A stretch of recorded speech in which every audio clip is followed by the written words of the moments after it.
আল্লাহ পাকের রিজিক বড় নেয়ামত, তা বলে শেষ করা যাবে না।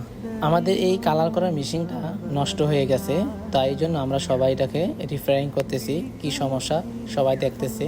এবং এই মেশিনটা যদি ঠিকঠাক মতন চলে, কোনো সমস্যা না হয়, তাহলে আমাদের কাজ হবে, ওভারটাইম হবে। আমি কখনো রিজিক এবং ভাগ্য নিয়ে চিন্তা করি না, কারণ আল্লাহ আমার জন্য যা কিছু রাখছে সেটা হবে বেস্ট এবং ভালো কিছু।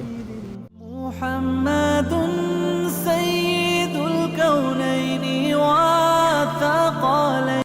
আল্লাহ পাকের রিজিক বড় নেয়ামত, তা বলে শেষ করা যাবে না। আমাদের এই কালার করা মেশিনটা নষ্ট হয়ে গেছে, তাই জন্য আমরা সবাই এটাকে রিপেয়ারিং করতেছি। কি সমস্যা সবাই দেখতেছে। এবং এই মেশিনটা যদি ঠিকঠাক মতন চলে, কোনো সমস্যা না হয়, তাহলে আমাদের কাজ হবে, ওভারটাইম হবে। আমি কখনো রিজিক এবং ভাগ্য নিয়ে চিন্তা করি না, কারণ আল্লাহ আমার জন্য যা কিছু রাখছে সেটা হবে বেস্ট এবং ভালো কিছু। মুহাম্মাদ